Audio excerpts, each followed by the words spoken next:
review yesterday. I was beginning to told him I felt like it was a Baptist church yesterday, just before he passed the offering plate. We didn't have everybody down front. I'm glad to have all of you here today.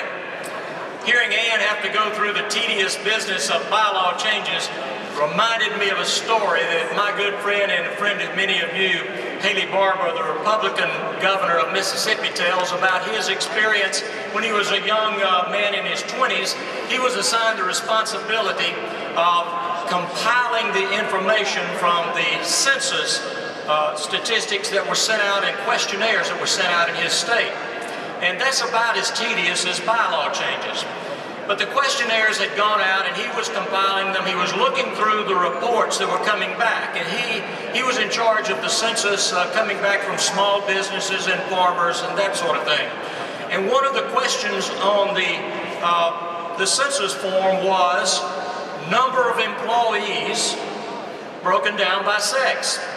And he said he had this response from this small business in North Mississippi where they really tried to answer that question appropriately. Said they wrote in the margins, "We're not aware that we have any employees who've been broken down by sex, but we do have a couple with a drinking problem." So the way you word things in bylaws and other places are important. Let me too congratulate Sue and the others who have served us so well in this state. And congratulations to all of you who have made our control of the General Assembly of Georgia and have sent 7 of us from this state to the Congress of the United States. It's because of your hard work, and we thank you for that. Let me tell you something that we're proud of in the 9th Congressional District. And we've done this sort of quietly, quite frankly, through the hard work of people like our chairman, Kevin Harris, and many other workers at the county and level and across our district. We now have the distinction in the 9th Congressional District of Georgia of having every member of the State House and the State Senate who represents any portion of the 9th Congressional District are all Republicans. Thank you for doing that.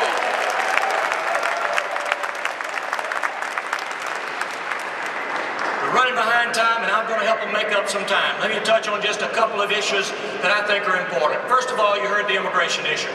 It is an issue that I want to take the opportunity to thank the members of the General Assembly, our Republican members of the General Assembly, under the leadership in the House and the Senate, for being the state that has passed the most effective and comprehensive immigration laws in this country.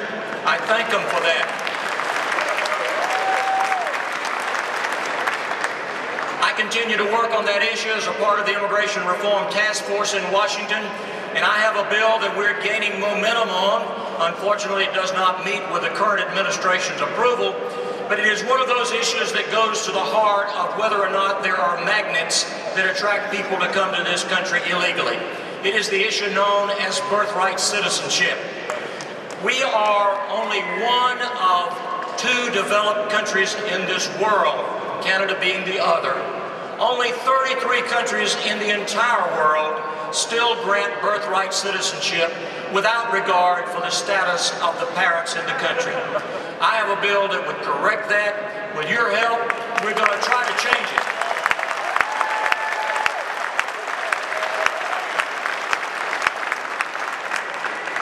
As you heard, Phil Gingrey and I serve on the Energy and Commerce Committee.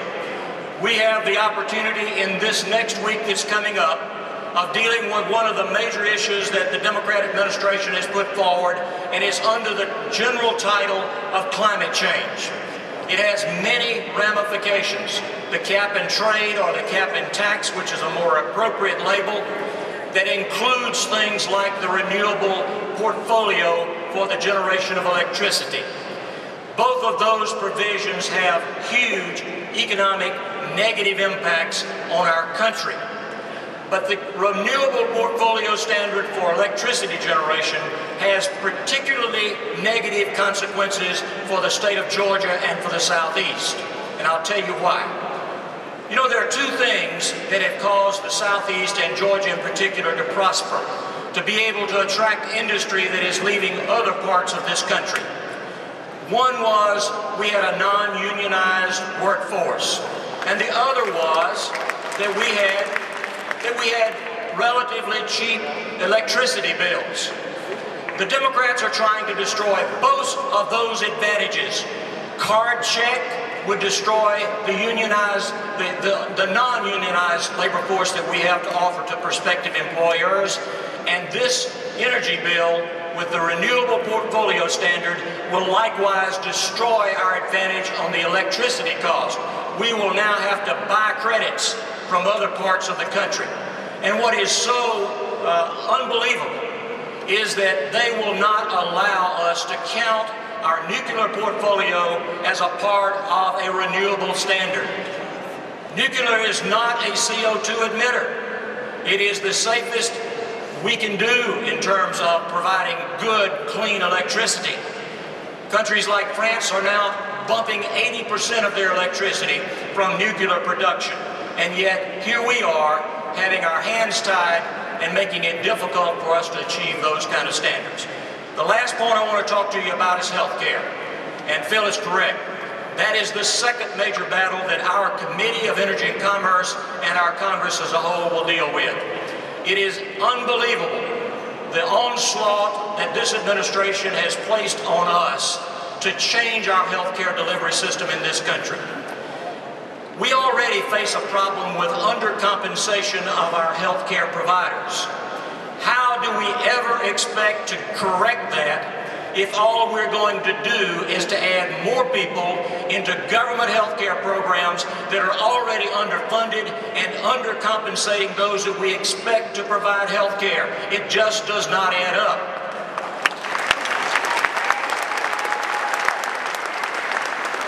The irony is their focus is that's 46 to 47 million people who are presumably uninsured. If you take a close look at that, that is a very deceiving figure. It is not a correct figure.